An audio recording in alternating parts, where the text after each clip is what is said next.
Hello, everyone. Welcome to our event called Ask Me Anything about climate change in Greeley, sponsored by Cooler. Cooler is a National Science Foundation funded initiative aimed at developing a learning ecosystem in northern Colorado to strengthen climate change resilience. And real quick, before we get started, I want to acknowledge and thank Erika Virapongsi for helping out with some of the behind the scenes tech. We would not be able to do this without her. And my name is Kennedy DeChant, and I'm a student and active member of Earth Guardians here on UNCO's campus. And with us today, we have guest Dr. Bywater-Reyes, and she is a professor at UNC and also part of Cooler. So we call her Dr. B as students. So thanks for being here with us today, Dr. B. Thank you for having me. Definitely. So with this event, we hope to help all of our viewers learn more about climate change and especially climate change in Northern Colorado. And audience members, if you have any questions, feel free to drop them in the chat and Dr. B will do her best to respond. So to start today, we have a question that we want to start asking all of our guests. And that question is, can you describe how your work connects with climate change?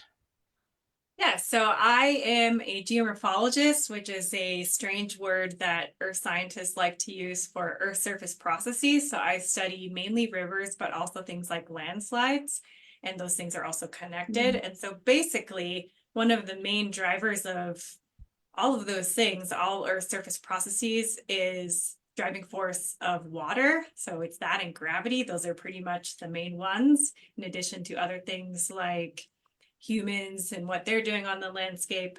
But since water is maybe one of the most, if not the most important driver of landscape change, especially in rivers, and water is directly related to climate and climate change, then it's directly linked for sure. So 100% linked with what I do. And so the classes I teach are related to climate and climate change, and then also my research that I do as well. Hmm. Do you talk about like the watershed a lot and like how humans impact the watershed? Okay. Is there something that you would tell our viewers as like something important to consider in terms of how we affect the watershed? Yeah, so I teach some introductory courses as well as hydrology. So that has everything to do with watersheds and managing watersheds, as well as things that change how much water we have, timing of water. And then I also teach geomorphology, which is that weird word for earth surface processes. And so I think one of the main things that humans do on the landscape is change the surface structure of the landscape. And so just humans being in a watershed change the dynamics of the watershed in terms of whether rain or snow can infiltrate into the ground, and then also how much flooding we might have, because if you have a whole bunch of parking lots like we like to put up, then the water runs off directly into like a drainage and then to a stream. And that usually causes more flash flooding and higher peaks of the stream flow as it goes up as well. And so humans like to do a lot of things like that that change the entire dynamics of flooding and hydrologic systems. And we also do a lot of things that then influence climate and land use that also then feed back into that system as well. Hmm. What are like what's like the really severe negative end of that spectrum, and then maybe something positive as well if there is something, or not so severe, just something. It doesn't have to Yeah, be scary, so but so one thing to think about in terms of what humans do to landscapes, even if we don't think about, if we don't even think about climate change, if we just think about humans and landscapes, they tend to change the natural landscape in terms of what would naturally grow in a certain place. So in our watershed, that would have been a prairie type system, at least on the lower parts, and then we would have had some types of forested watersheds up in our mountainous areas. Humans tend to change all of those natural landscapes. So down on the plains, we've removed all of the native vegetation, and we have a lot of agriculture that changes the type of vegetation as well as the quality of the soil. And so what we do to landscapes for farming in Weld County, which is a really important, like number one thing potentially, or at least number one or number two in our economy, and also probably the number one thing in terms of how we use our landscape. And then now we have maybe urbanization that's competing with that. So if we think about all of that land that used to be prairie that had these sort of spongy holes and roots that had all these holes where water could go into the ground, we've now removed that and have our agricultural plants that we plant, and we've changed the soil surface. And so a lot of the times what we do with our traditional agricultural practices, it changes the soil quality and ability for water to infiltrate. And so usually you'll have more runoff, so it'll pool and run off.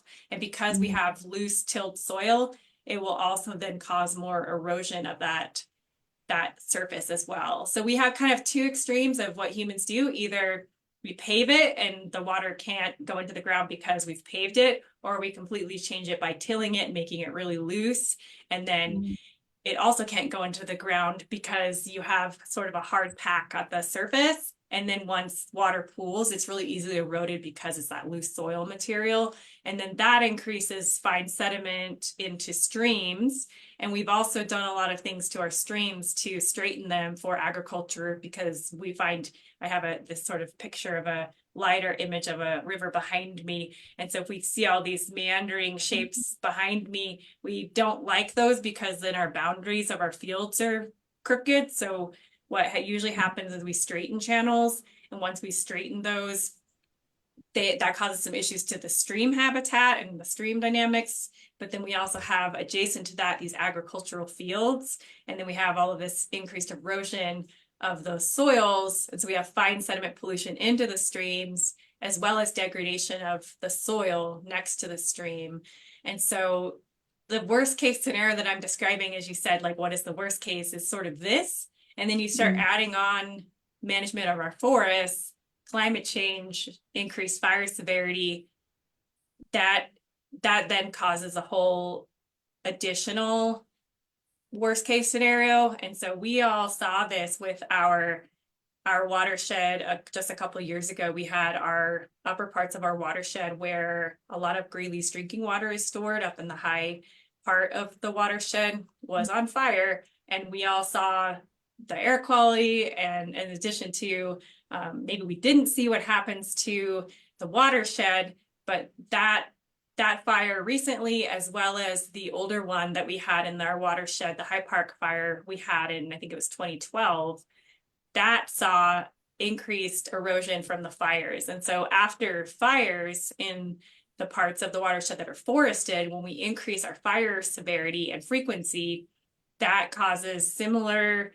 except actually worse types of changes to the soil. So we remove the vegetation in kind of a similar way as we did on the prairie, except when we burn our soils, it causes something called a hydrophobic layer to develop on the soil surface. And that then makes it completely impermeable, actually probably worse than concrete. So what happens is it's like a waxy repellent layer, and the rain or snow can't go into the soil, and so it pools, and then all of that loose ash and material then accumulates as it goes down slope, and then it causes debris flows and additional flooding. And so it causes massive debris flows and flooding, even in absence of a large rain or snow event. And so in 2013, we had these large floods right after the fire, and that caused extreme damage to our drinking water supply in northern Colorado and in Greeley as well. So that's the worst case scenario. Yeah, no, that's very interesting to learn how those events specifically were connected to the weather events that we experienced. So, Yeah. yeah. Do you want best case scenario? Or Maybe that would be a good way to end. We have a question from an audience member that I want to make sure we get to. And it builds off of everything you just told us, but how in northern Colorado, it seems to be very popular to build new homes along rivers, and like how does that impact all of the things you're talking about? Yeah, so that's another thing that we like to do. And so along the Poudre Trail, there's really good cases of looking at this. And so if you go on the Poudre Trail in Greeley and you walk, say, by the Poudre Learning Center and you go east, and so in between the Signature Bluffs and Poudre Learning Center, the section of trail there, there are some housing developments pretty close to the trail and the river, not right on the river, but pretty close. And then likewise in the future, as we have a lot of development in this region, we want to kind of avoid that, right? And so in terms of how this makes it worse, it's mostly really bad for people because their houses are there, right? So it doesn't necessarily cause any additional problems besides the ones I already described. But what tends to happen is that we don't want erosion on the banks that are close to our house. So then we'll put a whole bunch of stuff to reduce erosion on the bank. And erosion is a natural part of river processes. And so then what we do is then make it kind of someone else's problem. So if we put what's called like riprap or large boulders on a bank, it pushes the flow to be someone else's problem, or it increases sediment transport to be someone else's problem downstream or around the bend. And so it's usually more, the river's fine flooding, it's usually more an infrastructure and safety issue. And so that's more the problem, is that we're at risk. And the more we change all these things and cause more flooding, then our houses are even more at risk because they're in those zones. But that does lead to some positives. So the 2013 flood in the Front Range was very severe, but it did highlight some major issues with water supply and issues into the future. But that also means that a lot of planning went into learning from that. And so there was a lot learned about infrastructure, so water infrastructure and resiliency to drinking water supplies, and a lot of sharing among municipalities and coming up with agreements for if someone's water supply is damaged, helping each other out. And then also in terms of money that went into rebuilding, they built for a future that's more resilient. And so they're still doing some of this work, or recently finishing it even over a decade later. And so from that, we have the Coalition for the Poudre River Watershed, and other coalition groups and watershed groups came out of that. And they are still, many of them are still active in getting grants to do restoration and management today. And so they came out of the 2013 floods. And then now that same group is doing mitigation for the recent fires. And so there's also planning for people living within the urban wildfire interface. So doing management to remove some of the, thin some of the forest, do some prescribed burns, make sure that it's not so large scale.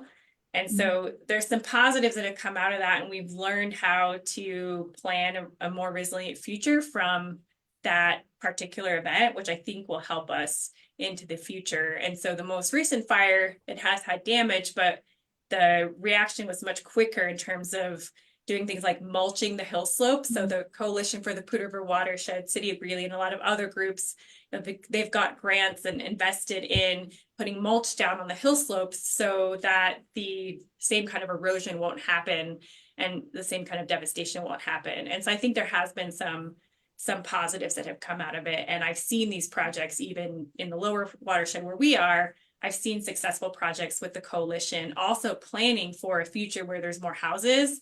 And so there's some examples that they've consulted me on that are, happening. So it's great, like getting funding for these with the Coalition for the Poudre River Watershed for places that don't have houses now, and giving the river more room and making it wider and more resilient. And so that when houses do eventually come in, the river will have room and we won't have those same issues. And so I think those are the positives that have come out of it. No, that's awesome. That kind of leads me to ask, do you think that there's like a role for Cooler to help continue building this type of resiliency, or maybe just within your work specifically? Yeah, so I think what Cooler can do and can continue to do is make these connections among these different groups. And so with my research and interests, I've connected with groups like the Coalition, but that's a sort of in the know group of people doing these things, and we're doing great work. I'm helping them do great work. They're doing great work without me. but it's not necessarily something that's on the minds of your average citizen. And so I think Cooler's role can be to connect more students and citizens into even knowing that these things are ongoing and being aware that these are issues that that affect us all. Even if you don't see this happening or you don't live up by the fires, that's where our drinking water comes from. And so it's really important for thinking about our future, City of Greeley's future, our water, as well as our health, right? So I think there's a lot that Cooler can do to connect more people from different backgrounds to understand how these things are all connected. That's awesome. Another question from the audience. How long do the hydrophobic layers last?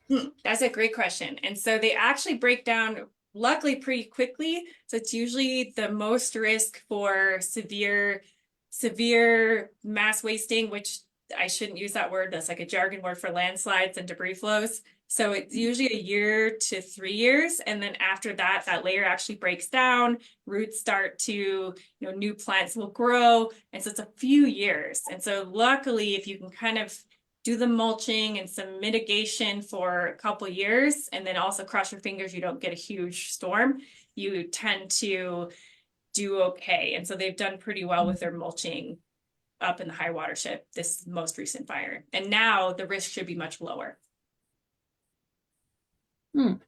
That's good to know. This one's more of a fun question. Do you have a favorite fact about like rivers, erosion, flooding, anything in this realm? Yeah, so I think a couple of things I think are really fun facts or interesting things about rivers is that they erode, but that's not always a bad thing. So we usually think of it as bad because we've increased a lot of the fine sediment into streams, which is a pollutant. And then we put our houses right next to the banks, our infrastructure, and so it causes damage. But rivers are meant to erode and they also deposit. And so that's not really a problem in itself. And also, rivers are resilient and respond to changes in their driving forces. And so the good news is we've seen a lot of cases where rivers can do just fine bouncing back if we let them and give them the tools to do so. And so that's what I think is really amazing about rivers is just if we give them a little bit of room and maybe a little investment in getting them kickstarted, they can really help heal themselves and then provide all the amazing things that everyone likes about rivers. Definitely. So our watershed is very important. We need it for so many reasons. I'm curious about like your, I guess, process to getting involved with this work. Like, how do you find people that you want to connect with and work with? And then also, how do you keep your cup full when you run into obstacles with your work?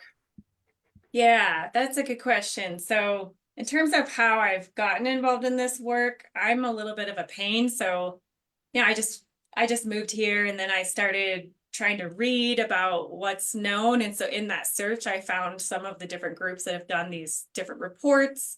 And then I just introduced myself at small regional water conferences. So I basically, when I first started here, just introduced myself to as many of the water people I could find in the region so they know who I am. And then, of course, you test out those relationships and know who's more active. And then that allowed me to build this strong relationship I have with the City of Greeley and the Coalition for the Poudre River Watershed as well. And so I think that's kind of how I got started. And in terms of challenges, it can be really challenging. And that's also one of the reasons I got motivated to be involved with Cooler and community projects that are good at coalition building and increasing my skills as a scientist and communicating, because it can be frustrating because a lot of times people don't listen, right?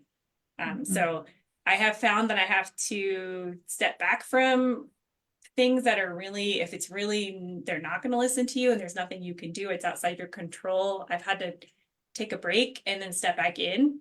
And some of those honestly have still not been successful, but I don't give up, but I have to take a break and then I try again when I have more energy. And then I really invest in the ones that are working and do listen to me and vice versa, right? Like I can learn from and we can have that relationship. So that is another thing that I do. And then for me also, I get maybe the most joy out of working with my students and having them do projects on the river. So we do class projects that we then share with the city of Greeley or the coalition or both, depending, or other municipalities or cities or whoever the project is for. And I really like working with my students to train them and see their insights that they have on these different projects. And then also just sharing their work with people and then having it be used in a positive way. So that's probably how I stay motivated in terms of like the long term. Mm-hmm. Yeah, this is hard work, and I think some of our audience members might be following like similar paths. They might be environmentalists as well, and I think it's important for everyone to know, yeah, what goes on behind the scenes and how you're taking care of yourself and everything like that. We have one final question, one time for one final question, I think, and it's from an audience member. It's from Erika, actually. Thank you, Erika. And she wants to know, so potential home buyers in this region are told to look at FEMA maps showing whether or not a home is located on a 500-year, 100-year, and high-risk flood zones. And this also affects home insurance prices. In your opinion, how concerned about something like a 500-year flood, or sorry, in your opinion, how much should a home buyer be concerned about something like a 500-year flood risk when buying a home? Yeah, so I personally wouldn't buy within a 100-year flood, me personally. The 500 is going to be less likely to occur. I personally just don't want to live in a floodplain. So what I would probably do, I know not everyone can do this, is I would really investigate like how good is the data in that specific area because they can be pretty inaccurate. But I personally just don't want to live with that risk. And so when I was buying my home, I wanted to know even where groundwater level relative to my house was. And they have these little places where in basements where you can like look down. And I asked to look in this hole and look at the water level, and I wanted to know how much it changed. And so I just looked at that as well. But I personally don't think it's worth the risk. And it's not just the insurance, it's very traumatic, right, for people when they live through floods, even if they are okay, their stuff is not okay. It's so I personally, if you can choose, I would choose not to live there. Of course, what we know is that a lot of times, like lower, either high end or low income housing is on the river, right? So if it's you want the good view, then it might be high end. But then we know in 2013 in Evans, a lot of trailer park communities were taken out by the flood. So I would say it's beyond the individual homeowner, so it has more to do with maybe planning, city planning, and so do what you can. If you can't, if you're in a position where you can't really make that choice or it's not kind of out of your hands, I would say we all need to advocate for good zoning. And City of Greeley has good people trying to make sure that we have more space and we have equity within our zoning, but paying attention to that stuff is really important just to make sure that they're not approving those kinds of communities to be built. So that's Yeah. it may not sound that exciting, but like getting on some city planning committees could be really important and asking those questions as a citizen in your community to see how those decisions are made where you live. Yeah, definitely.